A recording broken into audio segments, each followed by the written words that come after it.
ఆరోగ్యమే మహాభాగ్యం అని పెద్దలు చెప్పిన మాట అక్షరాల ఇప్పుడు ప్రస్తుతం నిజమవుతుంది. అయితే ఇప్పటి వరకు కూడాను ప్రజలు ఎక్కువగా గుండె సంబంధిత వ్యాధులు కానీ, నరాలకు సంబంధించిన వ్యాధులు కానీ, కిడ్నీకి సంబంధించిన వ్యాధులు మాత్రం అటువంటి జబ్బుల వైపు మాత్రమే దృష్టి సారించారు. కానీ దాంట్లో లంగ్స్ అనేటివి, ఊపిరితిత్తులు అనేటి పాత్ర ఎంతవరకు ఉంటుంది అనే విషయం ఎవరికి కూడా తెలియదు. ప్రస్తుతం ఏదైతే ఇప్పుడు కరోనా అనేది రావడం జరిగిందో, ఈ కరోనా వచ్చిన తర్వాత ఊపిరితిత్తుల పనితీరు శరీర భాగంలో అది ఎంతవరకు పనిచేస్తుంది, దానికి సంబంధించి ఎలాంటి జాగ్రత్తలు తీసుకోవాలి అనే విషయాలపై ప్రస్తుతం మనతో పాటు మెడికవర్ ఆసుపత్రి వైద్యులు డాక్టర్ బీవీఎస్ అపూర్వ గారు మనతో ఉన్నారు. అయితే వారిని అడిగి మనము ఊపిరితిత్తులకు సంబంధించి కొన్ని విషయాలు అడిగి తెలుసుకుందాం. ఊపిరితిత్తుల ఇంపార్టెంట్ అనేది ఉంటుంది, దాని మీద మీరు. నమస్కారం అండి, నా పేరు డాక్టర్ బీవీఎస్ అపూర్వ. నేను ఇక్కడ మెడికవర్ హాస్పిటల్ నిజామాబాద్లో పల్మనాలజిస్ట్గా పనిచేస్తున్నాను. అయితే శరీరంలో మనకి హార్ట్, లివర్, కిడ్నీలు ఎంత ఇంపార్టెంటో ఊపిరితిత్తులు కూడా అంతే ఇంపార్టెంట్. ఇంకా చెప్పాలంటే ఊపిరితిత్తులు చాలా ఇంపార్టెంట్. ఎందుకంటే మనకి ఆక్సిజన్ అనేది లోపల తీసుకొని కార్బన్ డైఆక్సైడ్ బయటకి వదిలేది మన ఊపిరితిత్తులే. అలాంటి ఊపిరితిత్తుల్ని మనము చాలా జాగ్రత్తగా కాపాడుకోవాలి, వ్యాధులు అవి రాకుండా. ప్రస్తుతము ఈ చలికాలం, ఈ వింటర్ సీజన్లో వచ్చేసి ఎటువంటి శ్వాసకోశ సంబంధిత వ్యాధులు వస్తూ ఉంటాయి, దానికి ఎటువంటి చికిత్స తీసుకోవాల్సి వస్తుంది? సో ఇప్పుడు చలికాలంలో మనకి తరచుగా చూసేది ఏంటంటే, ఒకటి ఆస్తమా అంటారు, రెండోది సిఓపిడి. సో ఈ రెండు బాగా ఎక్కువ వస్తాయి. ఇంకోటి నిమ్ము అంటే నిమోనియా, ఇలాంటి జబ్బులు బాగా ఎక్కువగా వస్తుంటాయి. దీంట్లో సిఓపిడి అనేది చాలా కామన్గా చూస్తున్నాం మనము. 40 ఏళ్ళ మీద ఉన్న వాళ్ళు యూజువల్గా ఇది చాలా కామన్గా ఉంటుంది. ఇది ఎందుకు వస్తుంది అంటే స్మోకింగ్ చేయడం వల్ల, అంటే బీడీలు, సిగరెట్లు తాగడం వల్ల, లేదంటే బయట ఉన్న ఎన్విరాన్మెంటల్ పొల్యూషన్ వల్ల వస్తుంది. మరియు ఆడవాళ్ళల్లో ఏదైతే కట్టెల పొయ్యి మీద వంట చేస్తారో ఆ పొగ వల్ల, ఆ పొగ ఇన్హేల్ చేసుకొని వంట చేసేటప్పుడు గది చిన్నగా ఉండడం వల్ల, గదికి సరిగ్గా వెంటిలేషన్ లేకపోవడం వల్ల, ఇవన్నీ కారణాలండి. దీనివల్ల సిఓపిడి అనే జబ్బు వస్తుంది. అండ్ ఈ చలికాలంలో ఎక్కువగా సిఓపిడి ఉన్న పేషెంట్లకి ఎగ్జాజర్బేషన్స్ అంటారు. అంటే దీనివల్ల ఎక్కువ ఈ హాస్పిటల్కి అడ్మిషన్ గురయ్యే ఛాన్స్ ఎక్కువగా ఉంటుంది. ఏదైతే మీరు సిఓపిడి చెప్తున్నారో, దీర్ఘకాలికంగా ఎక్కువగా ఊపిరితిత్తుల సమస్య అనేది ఉంటుంది. అంటే అది పుట్టుకతో వచ్చే అవకాశాలు ఉంటాయా, లేదా మధ్యంతరంగా వచ్చే అవకాశాలు ఉంటాయా, చిన్నపిల్లలు కూడా వచ్చే అవకాశాలు ఉంటాయా? అనేది మనకి పుట్టుకతో రాదండి. యూజువలీ 40 ఏళ్ళ పైగా ఉన్న వాళ్ళకే వస్తుంది. అండ్ ఇప్పుడు చిన్నప్పటి నుంచి మనము కాలుష్యము, నేను చెప్పినట్టు ఇంట్లో చిన్న గది ఉండి అక్కడే వంటల పొయ్యి మీద, కట్టెల పొయ్యి మీద చేసి ఆ కాలుష్యం లోపల పీల్చుకోవడం వల్ల ఇది ఒక 40 ఇయర్స్ పైన ఉన్న వాళ్ళకు వచ్చే జబ్బు. సో ఇది చిన్నపిల్లల్లో మనం తరచుగా ఆస్తమా లాగా కాదు, ఆస్తమా అనేది చిన్నపిల్లల్లో చూస్తాము కామన్గా. సిఓపిడి అనేది 40 ఏళ్ళ పైగా ఉన్న వాళ్ళకే వస్తుంది. నిమోనియా, దీనికి ఈ సిఓపిడి ఊపిరితిత్తుల దీనికి దానికి మధ్య వ్యత్యాసం ఏముంటుంది? దానికి సంబంధించి ఎట్లా ట్రీట్మెంట్ ఇస్తారు, దానికి సంబంధించి ఉంటుంది? ఆస్తమా అనేది ఏంటంటే ఊపిరితిత్తుల్ని బ్రాంకో కన్స్ట్రిక్షన్ అన్నమాట. అంటే ఏంటంటే ఊపిరితిత్తుల్ని స్పాజం వల్ల క్లోజ్ చేస్తుంది. మామూలుగా ఊపిరితిత్తులు ఇలా ఉంటాయి, దాన్ని ఇక్కడ బ్రాంకో స్పాజం వచ్చి ఇలా క్లోజ్ అయిపోతుంది. దీనివల్ల పేషెంట్కి దమ్ము రావడం వస్తుంది. సో దాన్ని ఆస్తమా అంటారు. అయితే సిఓపిడిలో 2 రకాలు ఉంటాయండి. క్రానిక్ బ్రాంకైటిస్ అంటారు, ఇంకోటి ఎంఫైసీమా అంటారు. క్రానిక్ బ్రాంకైటిస్ ఏంటి అంటే దగ్గు, తెమడ 3 సంవత్సరంలో 3 నెలల కన్నా ఎక్కువ ఉంటే దాన్ని క్రానిక్ బ్రాంకైటిస్ అంటారు. అదే ఎంఫైసీమా ఏంటంటే శ్వాస గదులలో ఇన్ఫ్లమేషన్ వస్తుంది, అది పెద్దగా అయిపోయి పర్మనెంట్గా డ్యామేజ్ అయిపోయేటప్పటికి దాన్ని ఎంఫైసీమా అంటారు. సో దీనివల్ల పేషెంట్లకు ఏంటంటే దమ్ము, దగ్గు, తెమడ ఇవన్నీ వస్తాయి అన్నమాట. సో దీన్ని సిఓపిడి అంటారు. అనేది ఫస్ట్ వేవ్, సెకండ్ వేవ్ వచ్చిన తర్వాత ఊపిరితిత్తులకు సంబంధించి పల్మనాలజిస్ట్ ప్రతి ఒక్క డాక్టర్ ఆవశ్యకత అనేది చాలా ఇంపార్టెంట్ అనే విషయం కూడా అందరికీ తెలిసింది. అది కరోనా ప్రభావం ఊపిరితిత్తుల మీద ఏ విధంగా చూపిస్తుంది, దాన్ని ఏ విధంగా అధిగమించే అవకాశం? కరోనా అనేది ఇప్పుడు ఎలా అంటే మన ఊపిరికు నుండి వైరస్ డ్రాప్లెట్స్ అంటారు, దానివల్ల లోపలికి వెళ్తుంది మన బాడీ లోపలికి. అలానే ఎనీ మ్యూకోజల్ మెమరీ, మ్యూకోజల్ అంటే కళ్ళు, మూతి, మన చేతులు కంటామినేట్ అయ్యి అవి ముట్టుకుంటే, ఫేస్ ముట్టుకుంటే దాని నుంచి బాడీ లోపలికి వెళ్తుంది. బాడీ లోపలికి వెళ్ళి లోపల లంగ్స్ లోపలికి వెళ్ళి వైరస్ ఏం చేస్తుందంటే ఇట్ అటాక్స్ ద లంగ్స్ అనమాట. సో దాంట్లో ఇన్ఫ్లమేషన్ కాజ్ చేస్తుంది. ఆ ఇన్ఫ్లమేషన్ వల్ల ఏంటి అంటే ఎడిమా అంటారు. ఎడిమా అంటే ఊపిరితిత్తుల్లో నీరులాగా స్టార్ట్ అయ్యి దాన్ని అదే విధంగా ఇన్ఫ్లమేషన్ ఎడిమా ఒక సైకిల్ లాగా స్టార్ట్ అవుతుంది. దీన్ని అది బాగా ఎక్కువ అవుతే దాన్ని సైటోకైన్ స్ట్రామ్ అంటారు. సో అది వచ్చి వీళ్ళు పేషెంట్స్ మనకి దమ్ము వచ్చి ఆక్సిజన్ పడిపోయి ఐసీయూలో అడ్మిట్ అయ్యే పరిస్థితి వస్తుంది. సో ఇది కరోనా ఎఫెక్ట్ చేస్తుంది మన లంగ్స్ని ఈ విధంగా. అంటే కరోనాకి ప్రత్యేకంగా మనకి ట్రీట్మెంట్ అంటే మన దగ్గర ట్యాబ్లెట్స్ ఏవైతే ఇన్ఫెక్షన్స్ కరోనా వల్ల వచ్చిన దానికి మళ్ళీ సెకండరీ ఇన్ఫెక్షన్స్ రాకుండా కాపాడుకోవడానికి మనం యాంటీబయాటిక్స్ ఇచ్చాం. కానీ మెయిన్ ట్రీట్మెంట్ మనకి కరోనాలో ఫస్ట్ అండ్ సెకండ్ వేవ్లో స్టీరాయిడ్స్ అండి. స్టీరాయిడ్ ఇంజెక్షన్స్ కానీ ట్యాబ్లెట్స్ కానీ ఇచ్చుకున్నాము. స్టీరాయిడ్స్ ఏం చేస్తుందంటే బాడీలో ఎక్కడైనా ఇన్ఫ్లమేషన్ని తగ్గిస్తుంది. సో ఈ కరోనాలో మెయిన్గా ఉండేది ఇన్ఫ్లమేషన్ అనమాట. సో ఆ ఇన్ఫ్లమేషన్ తగ్గించడం కోసం మనం స్టీరాయిడ్స్ వాడాము. అదే కాకుండా కొత్త కొత్త మందులు వచ్చాయి, మీకు తెలిసినట్టే రెమ్డెసివిర్ అని, టోక్లిజుమాబ్ అని వచ్చాయి, ప్లాస్మా థెరపీ వచ్చింది. సో ఇవన్నీ కూడా కొత్త కొత్తగా కనిపెడుతున్నారు వాళ్ళు, ట్రయల్స్ చేస్తున్నారు, చేసి ఇవి ఉపయోగపడుతున్నాయి పేషెంట్స్లో అనేది చెప్తే మనం యూజ్ చేస్తున్నాం పేషెంట్స్కి. సో దీంట్లో కూడా 3 రకాలు, మైల్డ్, మోడరేట్, సివియర్. సో కరోనాలో ఏ సివియారిటీని బట్టి కూడా మందులు ఉంటాయి. మైల్డ్ అంటే మనకి హోమ్ ఐసోలేషను మరియు మామూలుగా ట్యాబ్లెట్స్ వేసుకోమని చెప్తారు. ఫీవర్ వస్తే పారాసిటమాల్ వేసుకోమని చెప్తారు. సో మోడరేట్ వస్తే ఏంటి అంటే మనకు ఆక్సిజన్ రిక్వైర్మెంట్ ఒకవేళ ఉంటే హాస్పిటల్లో అడ్మిట్ అయ్యి ఆక్సిజన్ తీసుకోవడము, స్టీరాయిడ్ ఇంజెక్షన్స్ ఇవ్వడము, హాస్పిటల్లో అడ్మిట్ అయ్యి ఆక్సిజన్ తీసుకోవడము, స్టీరాయిడ్ ఇంజెక్షన్స్ ఇవ్వడము. సివియర్ అనేటప్పటికీ ఐసీయూలో అడ్మిట్ చేస్తారు, మనకు ఆక్సిజన్ ఇస్తారు, అవసరమైతే బైపాక్ మెషిన్ అది పెడతారు, ఇంజెక్షన్స్ ఇస్తారు, అంటే antibiotic injections also steroid injections ఇచ్చి ఆ ఇన్ఫ్లమేషన్ని తగ్గించడానికి ప్రయత్నం చేస్తాం. సమస్యలు ఏ విధంగా గుర్తుపడుతుంది? సో ఊపిరితిత్తులకి సంబంధించిన సమస్యలు అంటే మెయిన్గా ఇప్పుడు దగ్గు, జలుబు, జ్వరము, దమ్ము కూడా అండి దాంట్లో వేరే వేరే రకాలు ఉంటాయి. సడన్గా మీకు ఉండి దమ్ము రావచ్చు, లేదంటే చాలా కాలాలుగా కొంచెంగా దమ్ము ఉండి over a period of time పెరుగుతూ పోవచ్చు. సో దాన్ని ప్రోగ్రెసివ్ డిస్నియా అంటారు. సో అలా ఉండొచ్చు. తర్వాత ఇప్పుడు వెయిట్ లాస్ అండి. సో వెయిట్ లాస్ అవ్వడము, అది ట్యూబర్క్లోసిస్ అని వినే ఉంటారు. సో వెయిట్ లాస్, ఆకలి వేయకపోవడము, ఇవన్నీ ట్యూబర్క్లోసిస్ అంటే ఊపిరితిత్తుల్లో ట్యూబర్క్లోసిస్ అవుతే ఇవి లక్షణాలు. తర్వాత తెమడ is a very common symptom of ఊపిరితిత్తుల వ్యాధి. మేడం ఇప్పుడు ఏదైతే మీరు చెప్పారో ఈ జలుబు దగ్గు తెమడతో కూడిన దగ్గు వస్తుంది, దీనికి సంబంధించి ఎక్కువ శాతము పల్మనాలజిస్టుకు అన్నా ఎక్కువగా ఫిజిషియన్ దగ్గరికి వెళ్తూ ఉంటారు.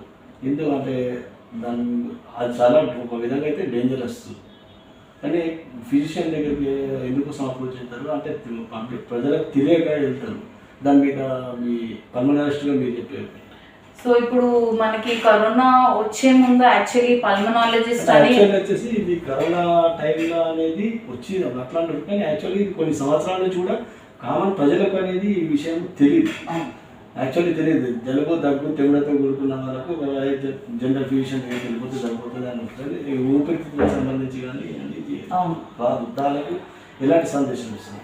సో అయితే హార్ట్కి కార్డియాలజిస్ట్ ఉన్నారో, కిడ్నీకి కిడ్నీ స్పెషలిస్ట్ ఉన్నారో, అలానే ఊపిరితిత్తులకు కూడా ఇప్పుడు పల్మనాలజిస్ట్ ఉన్నారు, ఎప్పటి నుంచో ఉన్నారు. కాకపోతే ఇప్పుడు మనం కరోనా వల్ల వాళ్ళ ఇంపార్టెన్స్ తెలిసింది అండ్ చాలామంది జనాలకి అవగాహన వచ్చింది. ఇంతకుముందు అవగాహన లేదు. అయితే ఇప్పుడు మీకు దగ్గు, జలుబు, తెమడ ఇవి ఉంటే ఇమీడియట్గా మీరు దగ్గరలో ఉన్న పల్మనాలజిస్ట్ని కన్సల్ట్ చేయడం బెటర్ అండి. ఎస్, ఫిజిషియన్ కూడా ప్రాపర్ ట్రీట్మెంట్ ఇస్తారు. But any specialist is ultimately a specialist. So మీరు పల్మనాలజిస్ట్ దగ్గరికి వెళ్ళడం బెటర్ ఆల్వేస్.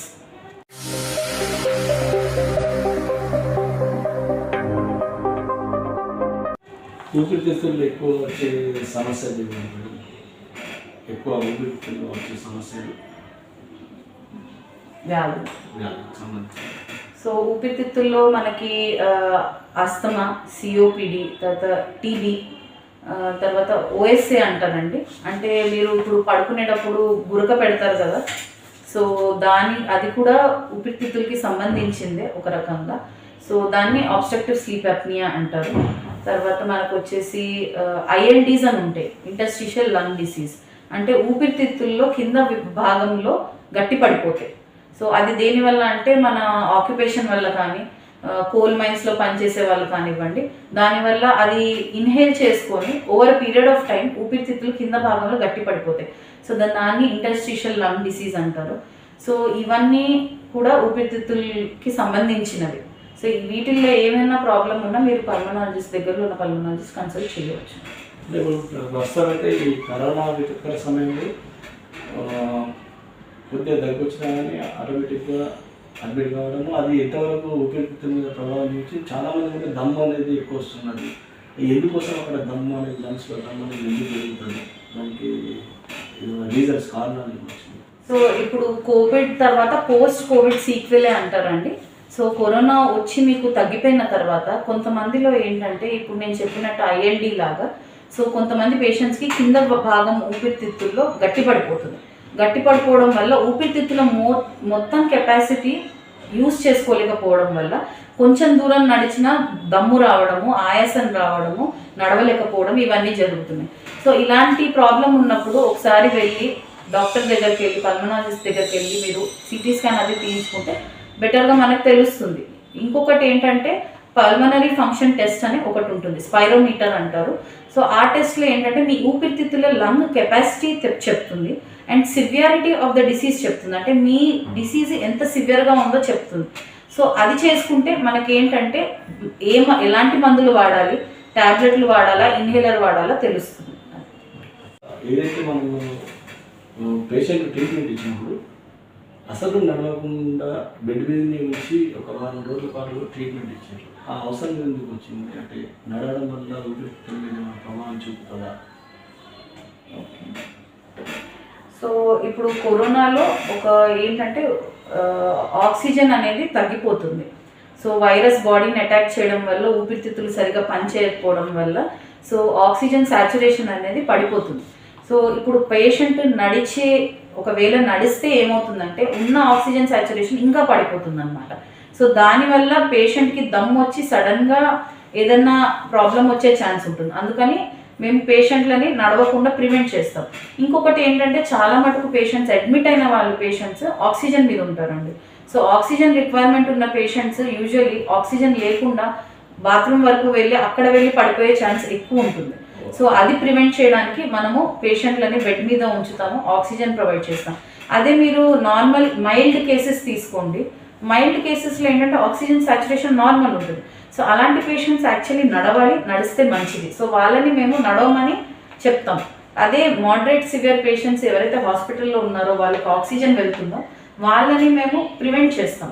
ఎందుకంటే ఆక్సిజన్ లేకుండా కొంచెం దూరం వరకు వెళ్ళి దమ్ము వచ్చి పడిపోతే మళ్ళీ బొక్కలు అవి విరిగే ఛాన్సులు ఉంటాయి. అది కాకుండా ప్రివెంట్ చేయడానికి మనం నడవద్దని అంటాం. కొంతమందికి పుట్టుకతో కూడా ఎలర్జీతో కూడా వస్తూ ఉంటాయి. అది ఏ కారణాల చేత వస్తుంది? అంటే ప్రెగ్నెంట్ సమయంలో ఉన్నప్పుడు వాళ్ళు తీసుకునే ఆహారం అలవాట్లు లేదంటే ఇంకే రకమైన సమస్యలు ఉంటాయి. అది ఎన్ని సంవత్సరాల వరకు ఉంటుంది? ఒకవేళ పిల్లలు నవజాత శిశువు పుట్టినప్పుడు ఎన్ని సంవత్సరాల వరకు ఈ శ్వాసకోశ సంబంధిత వ్యాధులు? సో దాన్ని ఏమంటారంటే యాక్చువల్లీ ఆస్తమా అని అంటారు. పుట్టినప్పటి నుంచి వచ్చే వాటిని అలర్జీస్ అంటారు. సో ఇవన్నీ ఏంటి అంటే జెనెటిక్స్ అంటే మన మదర్కి కానీ గ్రాండ్ పేరెంట్స్కి కానీ వాళ్ళకి ఉన్నవి మనకి జెనెటికలీ అంటే బాడీలో శరీరంలో మీరు పుట్టక ముందే అవి ఆల్రెడీ ఉన్నాయి. సో అవి కొంచెం పెద్దగా అయ్యాక అంటే పిల్లలు ఒక 10-12 ఏళ్ళ వయసుకు వచ్చాక అవి బయటపడతాయి అనమాట. సో దాన్ని అడోలసెంట్ ఆస్తమా అంటారు. సో ఆ టైంలో వచ్చే ఆస్తమా ఏంటంటే మదర్కి కానీ గ్రాండ్ మదర్కి కానీ పెద్దమ్మకి కానీ వాళ్ళకు ఉంటే మనకు వస్తుంది, జెనెటికలీ ఉన్నది అది. అయితే ఇది మనము డెఫినెట్గా జీవితకాలం ఉంటుందని చెప్పలేము.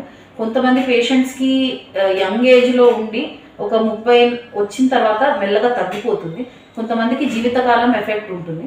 సో ఇది ఎలా అవుతుంది అనేది మనము డిసైడ్ చేయలేము. ఏదైతే జెనెటిక్ వచ్చింది ఇది వచ్చేసి యుక్త వయసు వచ్చేవారు కూడా ఇన్హేలర్ ఈ వాడడంతో సర్దుబాటు అయితే తర్వాత వచ్చేసి తగ్గిపోవచ్చు. ఫర్దర్ ఫ్యూచర్లో కూడా ఏజ్ వచ్చిన తర్వాత కూడా వచ్చే అవకాశాలు ఉంటాయా? వచ్చే అవకాశం ఉంటుంది.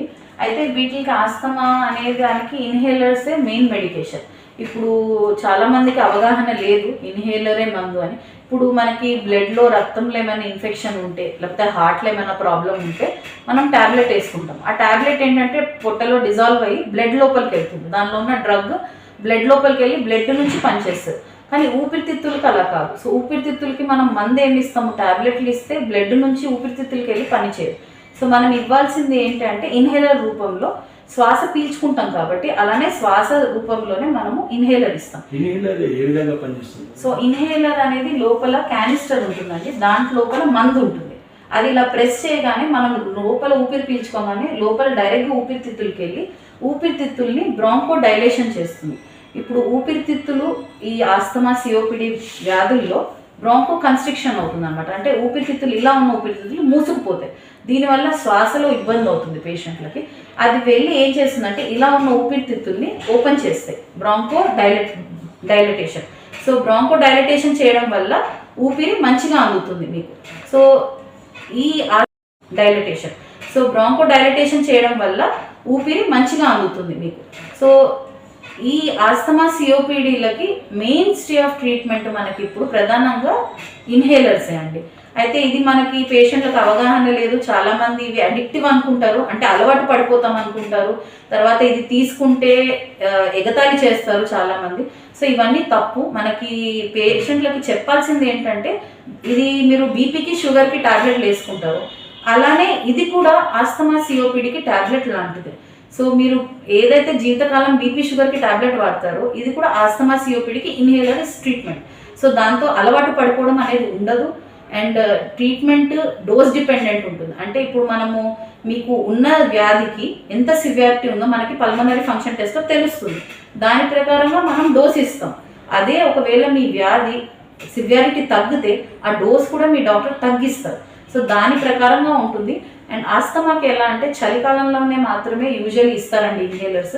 అదే మన ఎండాకాలంలో డోస్ తగ్గించేసి బంద్ కూడా అంటే స్టాప్ చేయొచ్చు మనం ఇన్హేలర్స్. సో పేషెంట్ డిపెండెంట్ ఉంటుంది. పేషెంట్ ఒకవేళ సిమ్టమ్స్ లేకుండా స్టేబుల్గా ఉంటే అలాంటి పేషెంట్స్లో మనం స్టాప్ కూడా చేయొచ్చు. అయితే ఇప్పుడు ఏదైతే జెనెటిక్ వచ్చిన డిసీజ్ యుక్త వయసులో తగ్గిపోవచ్చే అవకాశం ఉంది, తగ్గిపోయినా కూడా వృద్ధాప్య సమయంలో మళ్ళీ అటాక్ అయ్యే అవకాశాలు ఉంటాయి. అలా ఉండొచ్చండి, కానీ అది వెరీ రేర్. వృద్ధాపంలో కూడా వచ్చే ఛాన్స్ ఉంటుంది. అండ్ అంటే ఇప్పుడు సిఓపిడి ఇవి ఆస్తమా అనేవి ఏంటంటే మల్టీ సిస్టమ్ డిసీజెస్ అంటారు. అంటే ఇప్పుడు ఎగ్జాంపుల్ సిఓపిడి తీసుకోండి, దాంట్లో ఏంటంటే ఉట్టి మన లంగ్స్ ఇన్ఫెక్ట్ కావు, లంగ్స్ ఎఫెక్ట్ అవుతాయి, మన బోన్స్, తర్వాత హార్ట్, తర్వాత మైండ్, మెదడు అన్నీ ఎఫెక్ట్ అవుతాయి. సో దీంట్లో ఎలా అంటే బోన్స్ ఎలా ఎఫెక్ట్ అవుతాయని మీరు అడగవచ్చు. ఆస్టియోపోరోసిస్ అంటారు, అంటే బోన్స్ వీక్ అయిపోతాయి. దాని తర్వాత హార్ట్లో కరోనరీ ఆర్టరీ డిసీజ్, అదే మీరు హార్ట్ అటాక్ అంటారు. సో దీనివల్ల అది కూడా రావచ్చు. తర్వాత డిప్రెషన్ వస్తుంది చాలామందికి. ఎందుకు అంటే సిఓపిడిలో నేను చెప్పినట్టు ప్రోగ్రెసివ్ డిస్నియా ఉంటుంది, అంటే మెల్లమెల్లగా వాళ్ళ శక్తి తగ్గిపోతుంది. ఇంతకుముందు 5 కిలోమీటర్లు నడిచిన వ్యక్తి 1 కిలోమీటర్ కూడా నడవడానికి దమ్ము వస్తుంది మెల్లమెల్లగా. సో దానివల్ల డిప్రెషన్ అనేది చాలా కామన్ సిఓపిడిలో.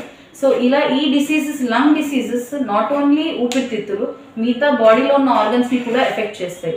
సో అందువల్ల ముందే మీరు వెళ్ళి ట్రీట్మెంట్ తీసుకుంటే వీటిని కంట్రోల్లో పెట్టవచ్చు.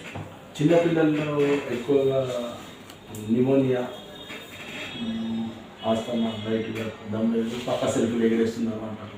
అంటే దానికి సంబంధించి పిల్లల పట్ల తల్లిదండ్రులు తీసుకోవాల్సిన జాగ్రత్తలు ఎట్లా ఉంటాయి? అంటే నవజాత శిశువులు ఉంటే 5 సంవత్సరాల అటువంటి 5 years వాళ్ళకి ఇప్పుడు కామన్గా నిమ్ము అంటారు. సో దగ్గు, జలుబు, తుమ్ములు రావడము ఇవన్నీ ఉంటాయి. సో దీనికి ఏంటంటే జాగ్రత్త పడవచ్చు.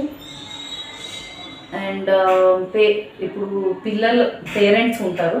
సో దగ్గు కానీ జలుబు కానీ వస్తే వెంటనే డాక్టర్ దగ్గరికి తీసుకెళ్ళి చూపించడము.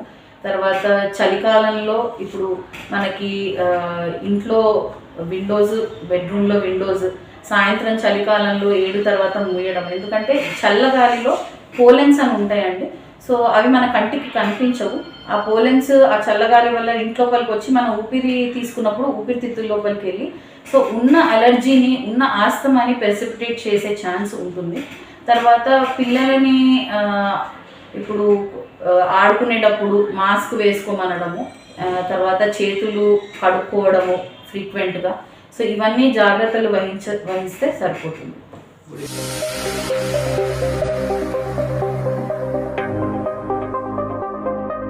ఏదైతే ఇప్పుడు యుక్త వయసులోకి వచ్చిన తర్వాత ప్రస్తుత యువత ఎట్లా ఉన్నారంటే అందరూ కాకుండా కొంతమంది ఏదో ఒక ఫ్రెండ్ చూసి మరో ఫ్రెండ్ అనేసి ఒక స్మోకింగ్ కానీ ఇటువంటివి చేస్తూ ఉన్నారు.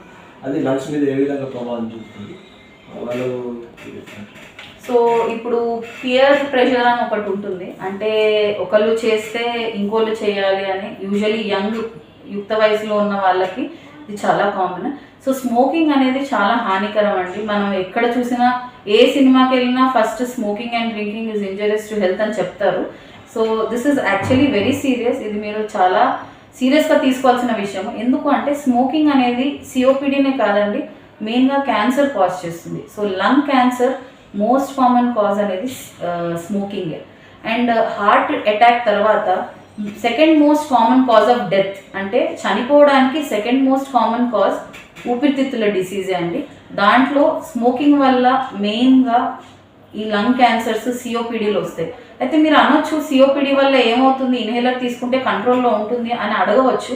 కరెక్టే, కానీ ఇప్పుడు మీకున్న శక్తికి, సహన శక్తికి, దానికి మీ యుక్త వయసులో ఉండేటట్టు మీరు ఉన్నదానికి ఈ సిఓపిడి అనే జబ్బు ఏం చేస్తుంది అంటే మీకు జనరలైజ్ వీక్నెస్ కాజ్ చేస్తుంది. తర్వాత నడిచేటప్పుడు దమ్ము కాజ్ చేస్తుంది. ప్రోగ్రెసివ్ డిస్నియా అంటే మీరు ఎక్కువ నడవలేరు, ఆయాస పడిపోతారు. సో ఇవన్నీ ఏంటంటే మీరు మీ లైఫ్ స్టైల్ అంటారు దాన్ని. సో మీ లైఫ్ స్టైల్ని పూర్తిగా పాడు చేస్తుంది. సో మీరు ఎలా అయితే బతకవచ్చో దాన్ని పాడు చేస్తుంది. తర్వాత క్యాన్సర్. సో ఇప్పుడు మీరు అనొచ్చు ఒక సిగరెట్ తాగుతాను మేడం అని అనవచ్చు. సో ఇప్పుడు స్మోకింగ్ ఆపేసిన 20 సంవత్సరాల తర్వాత కూడా క్యాన్సర్ వచ్చే ఛాన్స్ ఉంటుంది. మెయిన్ థింగ్ ఏంటి అంటే ఇప్పుడు స్మోక్ చేస్తున్న వాళ్ళు వెంటనే స్మోకింగ్ ఆపేయాలి. మీరు ఆపలేకపోతే పల్మనాలజిస్ట్ని కన్సల్ట్ చేస్తే వాళ్ళు మీకు ఎలా స్మోకింగ్ ఆపాలో చెప్తారు. అండ్ సెకండ్ థింగ్, ఎవరైతే స్మోక్ ట్రై చేద్దాం అనుకుంటున్నారో they should not smoke. So smoking is very injurious and it's better if you stop smoking immediately. So cancer అనేది దాన్ని వచ్చే ముందట ఎటువంటి లక్షణాలు కనబడుతూ ఉంటాయి, దానికి ఎట్లా ట్రీట్ చేయాల్సి వస్తుంది? సో లంగ్ క్యాన్సర్స్ అనేది చాలా వెరైటీస్ ఉంటాయండి. ఇప్పుడు లంగ్ క్యాన్సర్లో పేషెంట్స్కి యూజువలీ దగ్గు, తర్వాత ఛాతీలో నొప్పి కానీ, లేకపోతే వెయిట్ లాస్ అంటారు, అంటే బరువు తగ్గడము, తర్వాత ఆకలి వేయకపోవడము, ఇవన్నీ సిమ్టమ్స్ ఉంటాయి. సో వీటిల్లో ఏ సిమ్టమ్స్ ఉన్నా వెంటనే డాక్టర్ని మీరు వెళ్ళి కన్సల్ట్ చేయాలి. అండ్ సో లంగ్ క్యాన్సర్ అని ఎలా చెప్తాము అంటే మెయిన్గా సిటీ స్కాన్ అండి. సిటీ స్కాన్ చేస్తే లంగ్స్లో ఏమన్నా ఉందా అనేది తెలుస్తుంది. బట్ అదర్వైజ్ దానికి కన్ఫర్మేషన్ డయాగ్నోసిస్ అంటారు.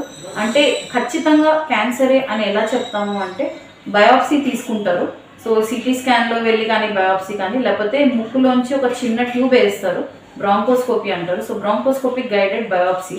సో ఇవి చేసి మనము క్యాన్సర్ ఖచ్చితంగా క్యాన్సర్ అని చెప్పవచ్చు. సో అది చెప్పిన తర్వాత ఏంటంటే క్యాన్సర్ వెరైటీని బట్టి ట్రీట్మెంట్ ఉంటుంది. సో క్యాన్సర్లో మనకి వేరే వెరైటీస్ ఉంటాయి. స్మాల్ సెల్ లంగ్ క్యాన్సర్ అంటారు, లార్జ్ సెల్ లంగ్ క్యాన్సర్ అంటారు. సో వీటికి వేరే వేరే ట్రీట్మెంట్స్ ఉంటాయి. అంటే కొన్ని క్యాన్సర్స్కి సర్జరీ చేయవచ్చు, కొన్నిటికి అడ్వాన్స్డ్ క్యాన్సర్స్ కాకపోతే సర్జరీతో తీసి మనం ట్రీట్ చేయొచ్చు. తర్వాత కీమోథెరపీ అంటారు, రేడియేషన్ థెరపీ అంటారు. సో ఇవన్నీ వేరు వేరు, కాకపోతే ఏ రకమైన క్యాన్సర్ ఉందో దాని ప్రకారంగా ట్రీట్మెంట్ ఉంటుంది. సో టీబీ అనేది ఇప్పుడు స్ప్రెడ్ అయ్యేది పుట్టుకతో వచ్చే అవకాశాలు ఎప్పుడు ఉంటాయంటే, మన మదర్కి ఒకవేళ టీబీ ఉంటే పుట్టుకతో వచ్చే అవకాశం ఉంటుంది. దాంట్లో కూడా ఎలా చెప్తామంటే దాన్ని కంజనైటల్ టీబీ అంటారండి. సో అది ఏంటంటే మెయిన్గా లివర్ని ఎఫెక్ట్ చేస్తుంది ఫస్ట్, తర్వాత ఊపిరితిత్తులను ఎఫెక్ట్ చేస్తుంది. సో ఇది కంజనైటల్ టీబీ అంటారు. ఒకవేళ మదర్కి కానీ ప్రెగ్నెంట్గా ఉన్న వాళ్ళకి కానీ టీబీ ఉంటే మనము పుట్టిన బిడ్డలకి టీబీ ఉందా లేదా అని చూడవచ్చు. ఇంకొకటి ఏంటంటే ట్యూబర్కులిన్ స్కిన్ టెస్ట్ అంటారు. అది చేస్తే మనకి టీబీ ఉందా లేదా తెలుసుకోవచ్చు. కాకపోతే మన ఇండియాలో TB is very common. So ఒకవేళ టీబీ ఇన్ఫెక్షన్ లేకపోయినా ట్యూబర్కులిన్ స్కిన్ టెస్ట్ పాజిటివ్ వచ్చే ఛాన్స్ ఎక్కువగా ఉంటుంది. సో మెయిన్ డయాగ్నోసిస్ టీబీకి ఎలా అంటే ఎక్స్రే ఒకటి, తర్వాత చెస్ట్ ఎక్స్రే ఒకటి చేసుకుంటే తెలుస్తుంది. తర్వాత స్ఫూటం అంటే తెమడ టెస్ట్కి ఇస్తాం, టీబీ ఉందా లేదా, దాంట్లో టీబీ జంతువులు ఉన్నాయా లేదా అని చూడడానికి. సో దాంతో మనకి తెలుస్తుంది. అయితే టీబీ లక్షణాలు ఏంటంటే దగ్గు ఉండడము, 2 వారాల కన్నా ఎక్కువ దగ్గు తెమడ ఉండడము, తర్వాత ఆకలి వేయకపోవడము, తర్వాత బరువు తగ్గడము. సో ఇవన్నీ ఉంటే కనుక టీబీ ఉండవచ్చు. ఎక్కువ ప్రపంచవ్యాప్తంగా భయానక వాతావరణంతో ఉంది. అయితే ప్రస్తుతం ఇప్పుడు మన పల్మనరీ ఇప్పుడు వచ్చే ఒమిక్రాన్ వైరస్ వల్ల మన పల్మనాలజిస్టుగా మీకు తెలిసిన సమాచారం ఏముంది? అది ఎంతవరకు ఊపిరితిత్తులను అటాక్ చేసే అవకాశం ఉంటుంది? సో ఒమిక్రాన్ అనేది it is a variant of Covid అండి, అది అందరికీ తెలిసినదే. అయితే ఇప్పుడు చాలామంది ఇప్పుడు చాలా దేశాలలో వచ్చింది, మన దేశంలో కూడా చాలా రాష్ట్రాల్లో ఉంది. కాకపోతే ఒమిక్రాన్ అనేది మైల్డ్ కేసెసే ఉంటున్నాయి అని చాలామంది చెప్తున్నారు. కాకపోతే it is a variant of concern. అంటే ఏంటి అంటే మనము జాగ్రత్తగా ఉండాలి, దీన్ని లైట్గా తీసుకొని మనం ఏమి కాదు అనేసి మాస్కులు తీసివేయడం ఇలాంటి పనులు చేయకూడదు. మనకి చెప్పినట్టు 6 feet డిస్టెన్స్ మెయింటైన్ చేయాలి, మాస్క్ పెట్టుకోవాలి, శానిటైజ్ చేసుకోవాలి, ఎంత వీలైతే అంత క్రౌడెడ్ ప్లేసుల్లో వెళ్ళడము ఇవన్నీ తగ్గించాలి, అవసరం ఉన్నంత మాత్రమే బయట తిరగడం చేయాలి. సో ఇది బాగా అతి త్వరగా స్ప్రెడ్ అవుతున్నది.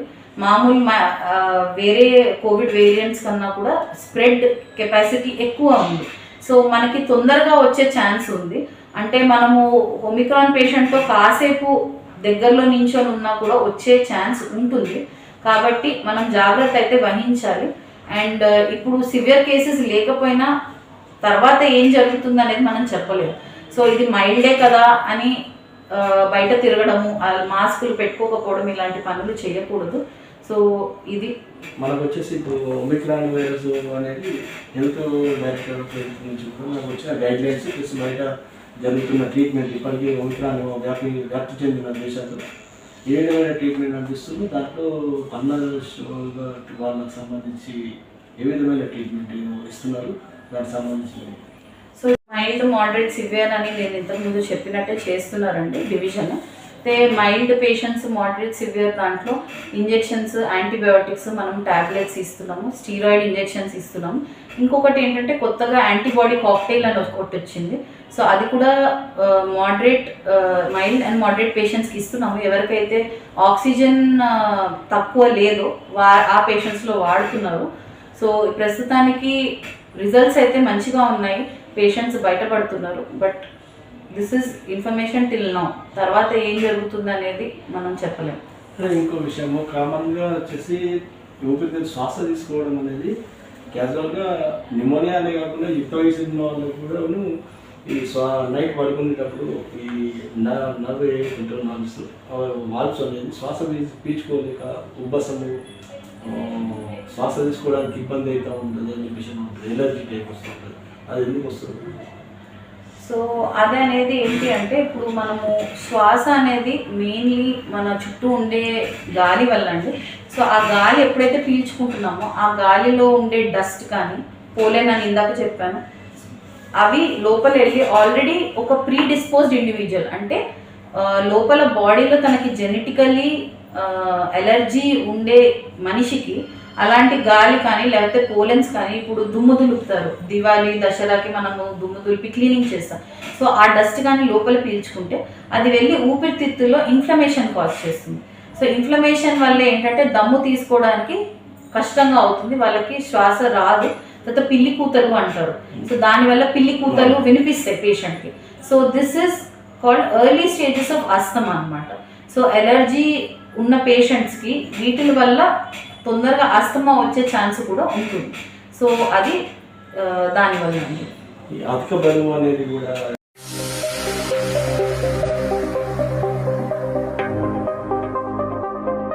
సో బరువు అనేది అన్ని బాడీ సిస్టమ్స్ని ఎఫెక్ట్ చేస్తుంది. ఊపిరితిత్తులే కాకుండా హార్ట్, కిడ్నీలు అన్నిటిని ఎఫెక్ట్ చేస్తుంది.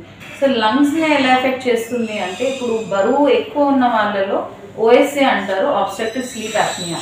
అంటే ఏంటంటే మీరు పడుకునేటప్పుడు ఊపిరి స్నోరింగ్ అంటారు, అంటే గురక పెట్టడం. సో ఊపిరి ఇప్పుడు పడుకున్నప్పుడు ఏమవుతుందంటే ఇది మనది ఇక్కడ మెడ దగ్గర ఉండే ఫ్యాట్ ఏదైతే ఉందో మన ఊపిరి విండ్ పైప్ అంటారు. సో ఆ విండ్ పైప్ని కంప్రెస్ చేసి గురక వస్తుంది. సో దీనివల్ల ఏంటంటే బాడీలో సింపథెటిక్ సిస్టమ్ అని ఒకటి ఉంటుందండి. సో దాన్ని యాక్టివేట్ చేస్తుంది. యాక్టివేట్ చేయడం వల్ల ఏమవుతుందంటే బీపీ పెరుగుతుంది. ఈ గురక వల్ల ఏంటంటే టెంపరీగా మన బ్రెయిన్కి ఆక్సిజన్ అందదు అనమాట. సో దానివల్ల సింపథెటిక్ సిస్టమ్ యాక్టివేట్ అయ్యి బీపీ పెరగడం, షుగర్ పెరగడం ఇవన్నీ జరుగుతాయి. సో ఈ ఒబేసిటీ, ఎస్పెషలీ పొట్ట ఒబేసిటీ, అబ్డామినల్ ఒబేసిటీ అంటారు, దానివల్ల చాలా బ్యాడ్ ఎఫెక్ట్స్ ఉంటాయి.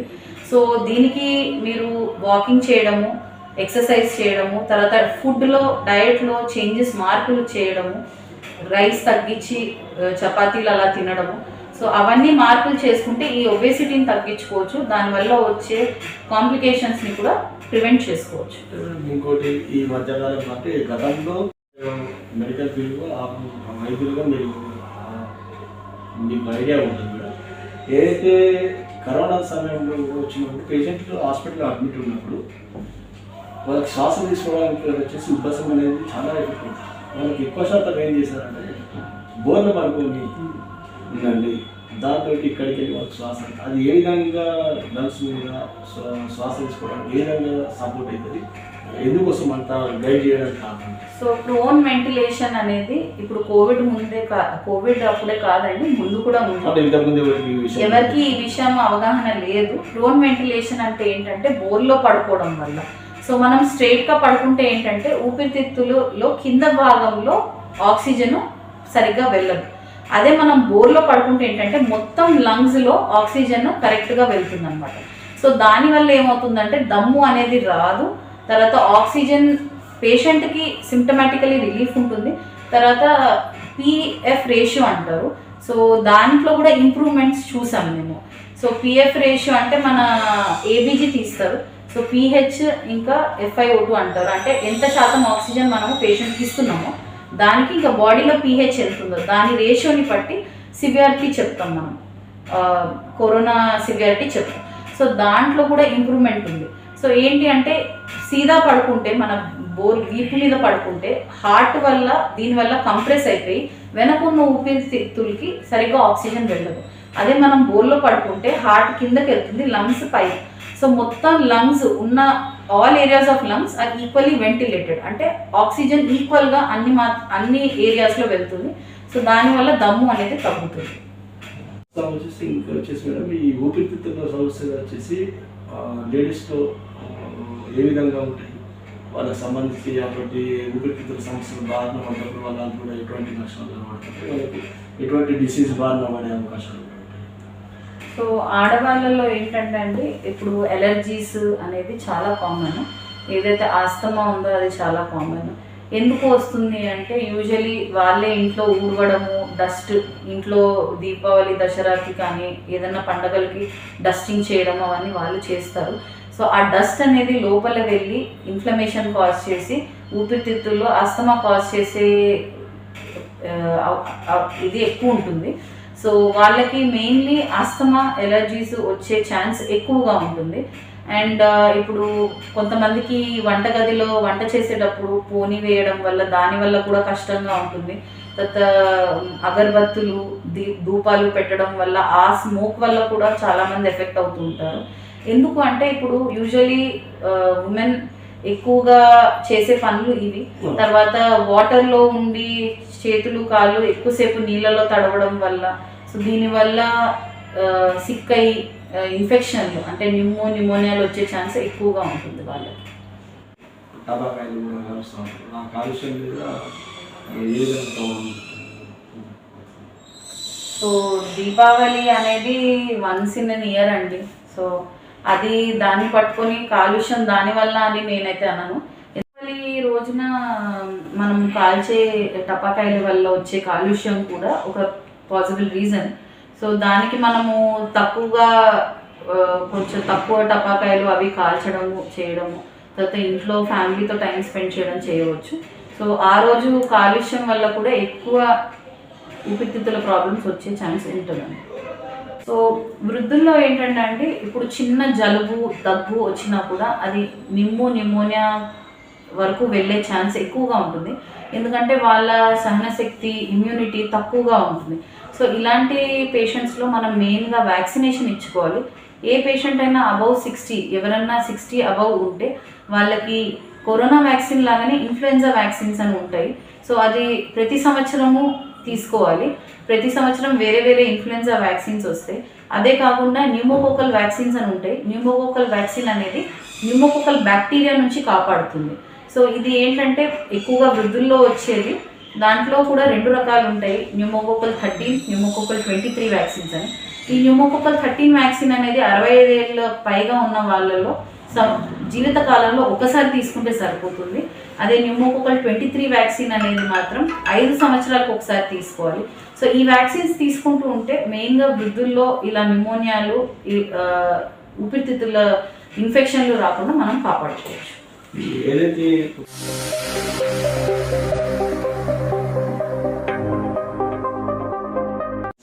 వ్యాక్సినేషన్ అనేది కోవిషీల్డ్ కానీ కోవాక్సిన్ కానీ తీసుకున్నాను. ఈ కోవిషీల్డ్ కానీ కోవాక్సిన్ కానీ ఇప్పుడు ప్రస్తుతం వచ్చేసి ఒక 6 months వరకు పనిచేస్తుంది, తర్వాత మనం ఇంకో డోస్ తీసుకోవాల్సి వస్తుంది అని చెప్పేసి కూడా వాటికి బయట టాక్ అనేది నడుస్తుంది. అట్లా తెలుసుకుంటున్నాను. సో కోవిషీల్డ్ కోవాక్సిన్ అనేవి మెయిన్గా ఏంటంటే, ఫస్ట్ ఆఫ్ ఆల్ మీరు ఫస్ట్ డోసు సెకండ్ డోసు కంపల్సరీగా అందరూ తీసుకోవాలి. తీసుకున్న వాళ్ళు వెంటనే వెళ్ళి తీసుకోండి. ఇది ఏంటంటే మనకి కరోనా రాకుండా ప్రివెంట్ అయితే చేయదు, కాకపోతే ఒకవేళ మీకు కోవిడ్ వస్తే అది సివియర్ ఇన్ఫెక్షన్ రాకుండా కాపాడుతుంది. మీరు హాస్పిటల్లో ఐసీయూలో అడ్మిట్ కాకుండా కాపాడుతుంది. రెండోది, మన బూస్టర్ డోస్ గురించి చాలా చర్చలు జరుగుతున్నాయి. ఇప్పుడు మన ICMR గైడ్లైన్స్ ఇంకా రాలేదు. సో ఏమంటున్నారంటే 9 months ఆఫ్టర్ సెకండ్ డోస్ తీసుకోవచ్చు బూస్టర్ అనేసి అంటున్నారు. కానీ ఇంకా స్పెసిఫిక్ గైడ్లైన్స్ అయితే ఇంకా ఏవి రాలేదు. అండ్ గవర్నమెంట్ ఆఫ్ ఇండియా కూడా ఇప్పుడు మనకి బూస్టర్ ఎప్పుడు ఇవ్వాలి అనేది చెప్పలేదు. ఒకవేళ ఆ గైడ్లైన్స్ వచ్చినప్పుడు మాత్రం తప్పనిసరిగా అందరూ బూస్టర్ తీసుకోవాలండి. ఎందుకంటే ఇప్పుడు మన ఇన్ఫ్లుయెన్జా వ్యాక్సిన్ లాగానే సంవత్సరానికి ఒకటి తీసుకున్నట్టే ఇది కూడా కొన్ని మంత్స్ తర్వాత మన బాడీలో యాంటీబాడీస్ అనేవి తగ్గుతాయి. సో బూస్టర్ ఒకవేళ మన government of India and ICMR guidelines ఒకవేళ విడుదల చేస్తే మాత్రం తప్పకుండా తీసుకోవాలి. మేడం, ఇప్పుడు ప్రస్తుతం వచ్చేసి యువత అనేది ఆధారపడేది కూడా యువత చేతుల్లో ఉంది. యువతకు మీరు ఇచ్చే సందేశం ఏంటి? సో మీరు you are in the best phase of your life right now. So మీకు బాడీ కెపాసిటీ బాగుంటుంది, ఎనర్జీ బాగుంటుంది. సో ఈ టైంలో మీరు స్మోకింగ్ చేసి, డ్రింకింగ్ చేసి, లేకపోతే డ్రగ్స్ చేసి మీరు మీ బాడీని హెల్త్ని పాడు చేసుకోవద్దు. ఇప్పుడు మంచిగానే అనిపిస్తుంది, కానీ after 10 years or 5 years down the lane తర్వాత మీకు డిసీజ్ వచ్చి ఇప్పుడు మీరు జాబ్స్ చేసి డబ్బులు సంపాదిస్తున్నారు, ఆ డబ్బులు సిగరెట్లలో పెడతారు. సో తర్వాత డిసీజ్ వచ్చి అదే మళ్ళీ you are paying hospitals and you are paying doctors. So దీనికన్నా మీ హెల్త్ మీ చేతుల్లో ఉంది. జాగ్రత్త పడవచ్చు. స్మోకింగ్ ఆపేయండి, ఆల్కహాల్ తాగడం ఆపేయండి, అండ్ మీ హెల్త్ని జాగ్రత్తగా చూసుకోండి. సంబంధించి ఏ విధమైన ఇప్పుడు కూడా మంచిగా పనిచేయడానికి ఎటువంటి జాగ్రత్తలు తీసుకోవాలి, ఎటువంటి ఎక్సర్సైజ్ చేయాలి, అది లేడీస్ కానీ జెంట్స్ కానీ మగవాళ్ళు కానీ అందరూ కూడా ఊపిరితిత్తులు మంచిగా ఉండాలి అంటే మెయిన్గా అండి ప్రాణాయామము, యోగా చేయాలి.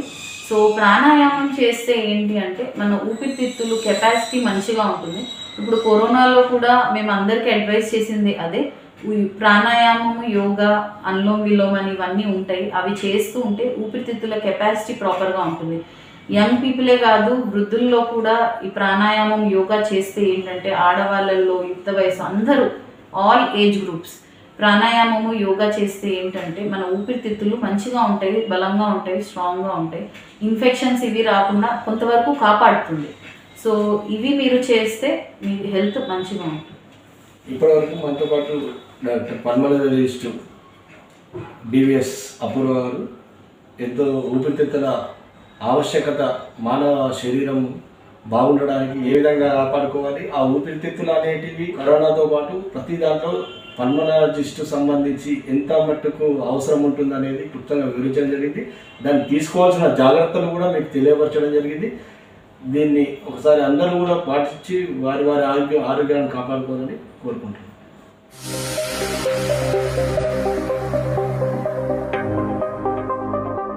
కరోనా మహమ్మారి రూపాంతరాలు మార్పు చేసుకొని భిన్న లక్షణాలతో మరోమారు విజృంభించడంతో వైద్య ఆరోగ్య శాఖను అప్రమత్తం చేసిన విషయం తెలిసిందే. కేంద్ర, రాష్ట్ర ప్రభుత్వాలు మరియు వైద్య ఆరోగ్య శాఖ అధికారులు ఎన్ని సలహాలు, సూచనలు, జాగ్రత్తలు చేపట్టినా ప్రజలు కనీస జాగ్రత్తలు పాటించడం ముఖ్యం. వ్యాక్సినేషన్ తీసుకున్నామన్నా ఏమీ కాదని నిర్లక్ష్యం వహించరాదు. వ్యాక్సినేషన్ తీసుకున్న వారికి కూడా కరోనా వ్యాప్తి చెందిన వారు సైతం ఉన్నారు. దయచేసి మాస్క్ పెట్టుకోండి, చేతులు శుభ్రంగా కడుక్కోండి, భౌతిక దూరం పాటించండి, ఎప్పటికప్పుడు పరిసరాలను పరిశుభ్రంగా ఉంచుకోవాలని మీ ఎన్ఆర్ఎస్ న్యూస్ ఛానల్ కోరుతుంది.